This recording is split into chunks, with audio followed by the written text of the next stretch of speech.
Hello and welcome back to All Round Teaching. In this class, we will discuss a practice set of general science जिसमें है कि हम top 10 questions को explain करेंगे पढ़ेंगे और इन डिटेल एक्सप्लेन भी करेंगे जो कि आने वाले जेके एसएसबी एग्ज़ाम्स के लिए बहुत ही ज़्यादा इंपॉर्टेंट है और एक्सपेक्टेड क्वेश्चंस है। सो लेट्स स्टार्ट। सबसे पहले अगर हम देखें जनरल साइंस का जो प्रैक्टिस सेट है, इसमें आज की क्लास में हमने टॉप 10 क्वेश्चंस को लिया है और उनको हम डिस्कस करेंगे with detailed explanation. So let's start. The first question is flowering in long day plants is related to which of the following. और हमारे पास जो ऑप्शन है चार, उनमें से हमें देखना राइट आंसर कौन सा बनेगा इस क्वेश्चन का। And if we look at the right answer of this question, that is option number B, gibberellin is the correct answer. Gibberellin is the correct answer of question number 1. Now moving to its detailed explanation, अगर हम gibberellin देखें, B part जो है सही answer इसका बनता है। थोड़ी सी डिटेल पे अगर हम जाए तो जो फ्लावरिंग प्लांट्स होते हैं, डे लॉन्ग प्लांट्स जिनको हम बोलते हैं, ये रिलेट करते हैं गिबरेलिन से। और डे लॉन्ग प्लांट्स हम उनको बोलते हैं जिनके usually flower when the night length falls below their critical photo period, यानी कि जब उनकी जो नाइट लेंथ है वो कम हो जाती है उनके फोटो पीरियड से। मैनी ऑफ, और इसमें कौन कौन से अगर हम एग्जाम्पल्स की बात करें तो बहुत सारे जो गर्मी में ब्लूमिंग फ्लावर्स होते हैं या गार्डन वेजिटेबल्स होते हैं वो एग्जाम्पल्स है डे लॉन्ग प्लांट्स के। यानी गर्मियों में उगने वाले जो फूल होते हैं या गार्डन में वेजिटेबल्स होते हैं वो जो है सारे डे लॉन्ग प्लांट्स कैटेगरी में आ जाते हैं। सो the option number 2 was the right answer of this question.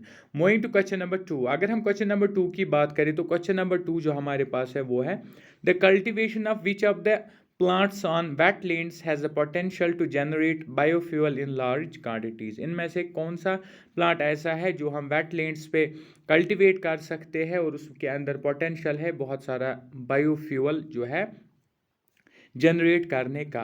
और ऑप्शंस अगर हम देखें इसमें से जो सही ऑप्शन है, नाउ मूविंग टू आंसर, जो इसका करेक्ट आंसर बनेगा वो है Jatropha curcas. Jatropha curcas is the right answer, that's option number 2, sorry option number 1 is the right answer. Option number A जो है इसका सही आंसर बनेगा, जेट्रोफिया सर्कस इसका सही आंसर बनेगा। Now moving to its detailed explanation, अगर हम देखें जो कल्टिवेशन ऑफ जेट्रोफिया सर्कस होता है जो कि वेटलैंड्स पे कल्टिवेट किया जाता है, इसके अंदर पोटेंशियल है लार्ज क्वांटिटी में हम इससे बायोफ्यूल हासिल कर सकते हैं। और ये जो जेट्रोफिया सर्कस है ये एक स्पेशी है फ्लावरिंग प्लांट, यानी फ्लावरिंग प्लांट्स की एक किस्म है जो कि एक फैमिली से बिलोंग करती है। उस फैमिली को हम बोलते हैं इप्रोबियासी।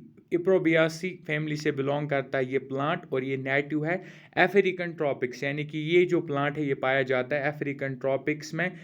ज़्यादातर अगर हम देखें मैक्सिको और सेंट्रल अमेरिका में ये पाया जाता है और इससे हम बहुत सारा बायोफ्यूल जो है वह हासिल कर सकते हैं और इन अदर वर्ड जनरेट कर सकते हैं। So this was question number 2। Now moving to question number 3, अगर हम क्वेश्चन नंबर 3 की बात करें तो क्वेश्चन नंबर 3 हमारे पास है beta carotene is found in which among the following in abundance. इन चारों में से बीटा कैरेटिन जो है वो बहुत ज़्यादा मकदार में पाया जाता है कौन से वाले जानवर में।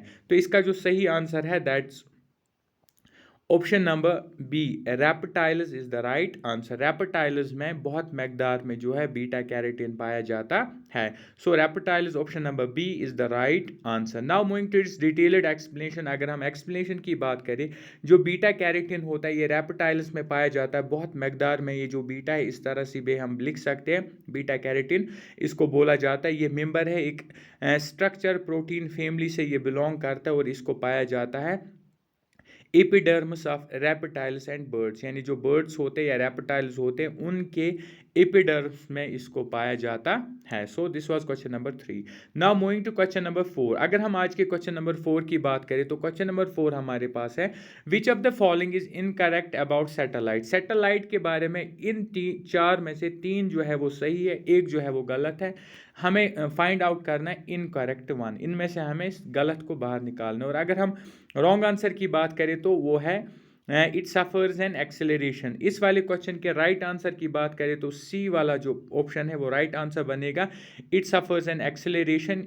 और ये वाला जो है इनकरेक्ट है, रेस्ट ऑफ द ऑप्शन जो है वो राइट है। इससे हमें और भी सीखने को मिलता है कि जो एक सैटेलाइट होता है, it's freely falling object, satellite एक फ्रीली फॉलिंग ऑब्जेक्ट, इसको किसी भी एनर्जी की ज़रूरत नहीं है for its motion in orbit, और इट मूव्स, और ये एक कांस्टेंट स्पीड में मूव करता है, लेकिन इट सफर्स एन एक्सेलरेशन। इसका सही जवाब नहीं है, दैट्स वाई ये इसका आंसर बनेगा, because we have to find the incorrect option.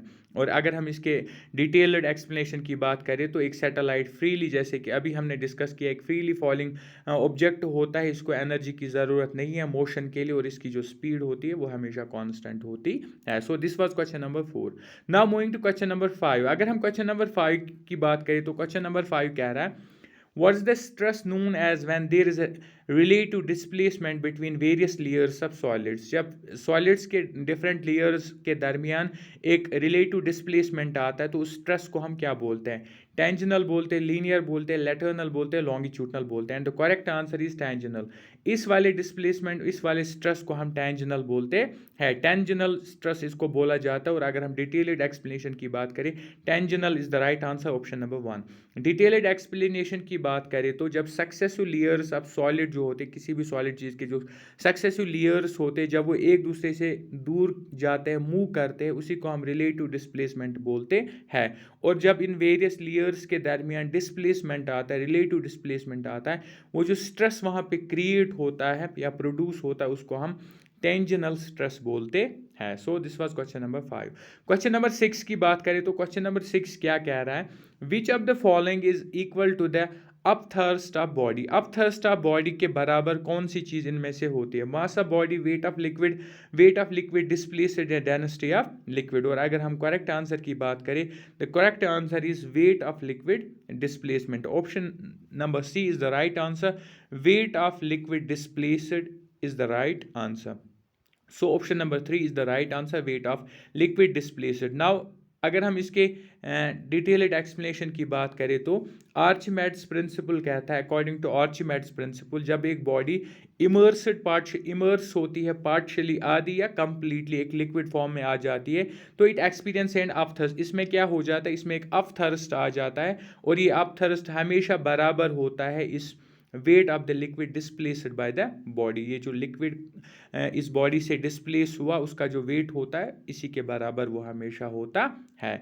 So this was question number 6। Now moving to question number 7। Question number 7 हमारे पास है, what is the main cause of capillarity? Capillarity जो है, इसका main काज क्या है, मेन रीजन इसके पीछे क्या है? Difference in weight of fluids, pressure difference, temperature difference, velocity difference. Now अगर हम इसका राइट आंसर देखें तो वो है प्रेशर डिफरेंस, ऑप्शन नंबर 2।